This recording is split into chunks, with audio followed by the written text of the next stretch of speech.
my name is Sereé, and today we are going to read Bright Eyes, Bushy Tails, and the Nutty Narrows Bridge.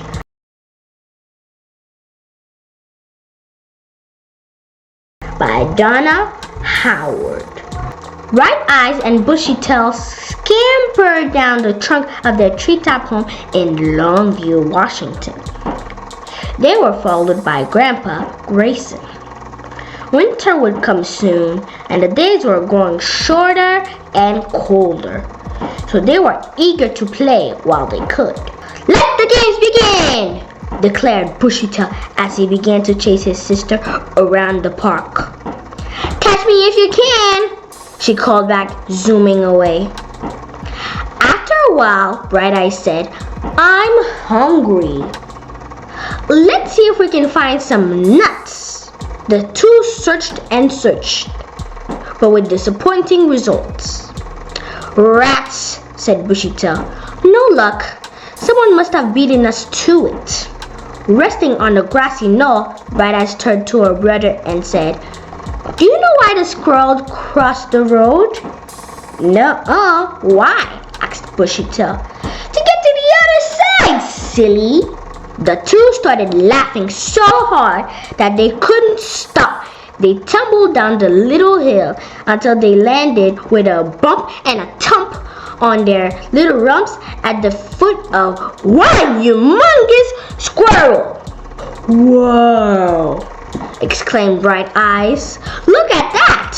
Bushy Tail's dark eyes shone with excitement as they traced the distance from the giant squirrel's feet up to the tippy top of his enormous head. Just then, Grandpa Grayson succeeded in catching up with them.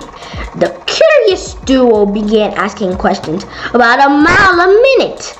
"Who is that? Where did he come from? Why is he here?" All right, grumbled Grandpa Grayson. "Hold on to your acorns. Stop your chattering and settle down. I'll tell you the story of how that statue came to be in our park. Many years ago, in this same park lived a squirrel named Chester. He was a natural athlete and acrobat. One day he was out practicing his stunts when drifting across Olympia Avenue came the enticing aroma of roasted goobers.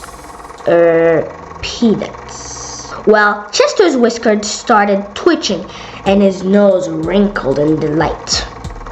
Soon his whole body quivered in anticipation of tasting the awesome goodness of those peanuts.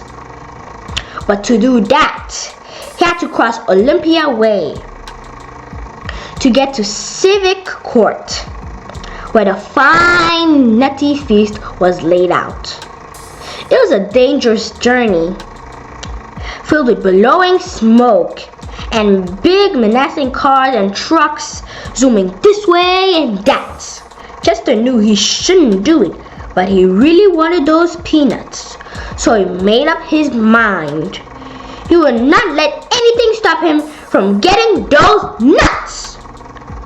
Perched on the curb, he took a deep breath and leaped into action.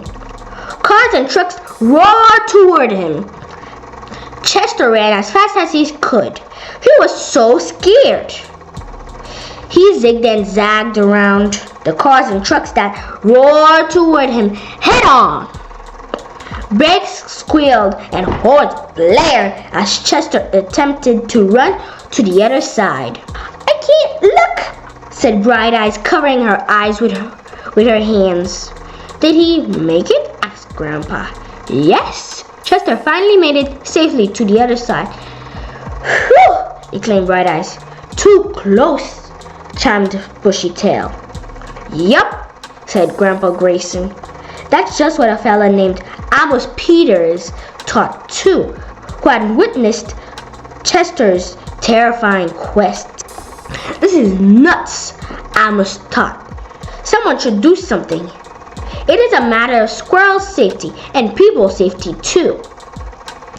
And that's when Amos had his now famous idea.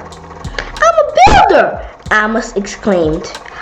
"I'll build a bridge, a squirrel bridge, and the squirrels could cross the street and stay safe."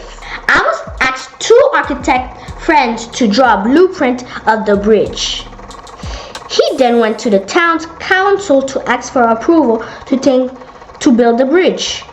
He wondered if they would think his idea was nutty. But they loved it and instantly approved his request. "What a wonderful idea!" exclaimed the councilwoman. "We'll call it the Nutty Nails Bridge, after the Tacoma Narrows Bridge." Amos gathered supplies to build the bridge. He used an old firehouse and some TV antennas for supports. As soon as Amos built the bridge, it became famous. Newspapers wrote stories about it, and a big celebration was held on the day it was raised. "Wow," said Bright Eyes. "What a great guy." "Yep," agreed Grandpa Grayson. "And that's why this monument is here. It was put up in Amos's honor. When you are kind and helpful, big things can happen." Every year, a celebration is held, Squirrel Fest, and a brand new bridge is put up. Everyone has a nutty fine time. Now let's get some of those delicious peanuts. The end. Did you like the story? Thank you, Donna Howard, for this wonderful book. You can find out how to get your own copy of this book in the description box below. Don't forget to subscribe to my channel and turn on your notification. Bye-bye.